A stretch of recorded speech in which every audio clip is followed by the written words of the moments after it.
Trump has found a group of brown people to use as cannon fodder in a grand war against Iran. The host at Fox News, Sky News Australia, cannot help gushing about their love for the Kurds. Before America struck Iran Saturday, another operation was already underway. 6 days earlier, Kurdish fighters were mobilizing. Hundreds reportedly slipped across the border into Iran, setting up for a possible ground offensive. The White House says it never signed off on the foreign insurgency plan, but America's partnered with the Kurds in the past. The Kurds have real muscle. There's over 40 million of them spread across the Middle East, and they control strategic areas around the Iran-Iraq border.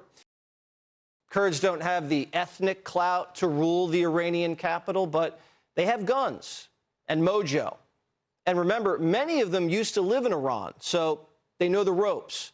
They could draw the Iranian Republican Guard units out into the open and expose them to U.S. airstrikes.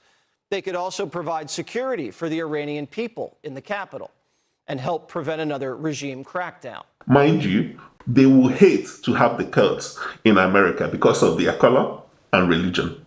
They only claim to love them because they always agree to die in the white man's wars. These are the same people that want a complete shutdown of Muslims in the West, but they love the Kurds still. So the Kurdish people once again find themselves at a perilous crossroads. The Trump administration has made direct overtures to Kurdish factions to initiate a land incursion into western Iran. This moment, however, cannot be understood without the shadow of 1991. For the Kurds, the current US request is not a new opportunity, but a haunting echo of a promise that once led to a catastrophe. Following the start of hostilities, the US has ramped up pressure on Kurdish leadership to act as the boots on the ground for a regime change effort in Tehran. On March 5, 2026, President Trump publicly endorsed a Kurdish ground offensive, calling the prospects wonderful. Behind the scenes, he reportedly held high-level calls with Masoud, Barzani, KDP, and Bafel, Talabani, PUK, demanding they choose a side, either with America and Israel or with Iran. Washington has reportedly offered extensive air cover and logistical support to any Kurdish forces that cross the border to weaken Iranian defenses. While Iranian Kurdish militant groups, newly unified under the CPFIK alliance, are mobilizing and eager to strike, the official Iraqi Kurdish KRG leadership is paralyzed by caution. They have officially denied involvement, fearing that they will be the primary target of Iranian ballistic missiles retaliation if the US-backed surge fails. Joining us now is Bafel Talabani, president of the Patriotic Union of Kurdistan, the PUK. Mr. Talabani, thanks for joining us. My pleasure. So the U.S. is working on taking out missile sites and drone factories and that sort of thing. But as far as groups on the ground fighting the Iranians, there's reporting that thousands of Iranian Kurds are preparing for this operation. Where does that stand?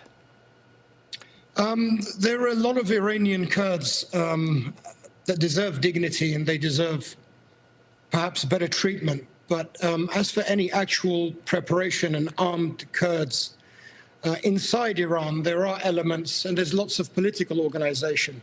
But most of the most effective fighting forces are actually outside of Iran. They're on the borders here. You had a conversation with President Trump. What was that like? He was very charming. He was very kind. I could feel the emotion in his voice. He said that the Kurds were great fighters. My understanding is that the protection of their people in Iraq is paramount. He's very grateful for all the years that we have served and I have spent with your special forces. The KRG's current hesitation is rooted in a cautionary tale of the 1991 uprising. At the end of the Gulf War, President George H.W. Bush gave a famous televised address that the courts interpreted as a guarantee of American backing. Bush said, "There's another way for the bloodshed to stop, and that is for the Iraqi military and the Iraqi people to take matters into their own hands and force Saddam Hussein, the dictator, to step aside." The Kurds and Shiites did exactly what was asked. They rose up and seized nearly 80% of Iraq. However, the Bush administration, fearing a fragmented Iraq and wanting to avoid a long-term occupation, abruptly halted support. At the ceasefire talks, General Norman Schwarzkopf allowed Iraqi officials to continue flying helicopters. Saddam Hussein used these gunships to rain fire on the rebels. The US military, though in the region, did not intervene. Saddam's Republican Guard crushed the rebellion with brutal efficiency. Nearly 2 million Kurds fled into the freezing Zagros mountain. Starvation and exposure killed roughly 1,000 people every day. In March 1991, as the sounds of the last bombs and missiles of the Gulf War faded into history, a new tragedy was unfolding in northern Iraq. Fearing for their lives, over 1 million Kurds fled their homes and sought refuge away from the regional fighting which erupted immediately following the cessation of hostilities on the Kuwaiti-Iraqi border. Previous persecutions, Kurdish residents of Iraq quickly abandoned their homes, took to mountain paths and roads, and fled across the border to neighboring Iran and Turkey. Joining the Kurds were other residents of northern Iraq, Turkmen and Assyrian Christians.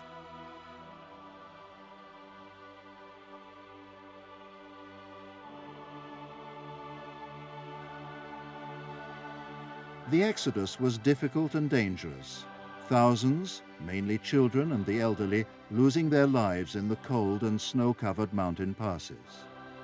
While the US eventually established a no-fly zone, Operation Provide Comfort, the damage was done. The Kurds learned that being an instrument of US foreign policy does not guarantee protection when that policy shifts.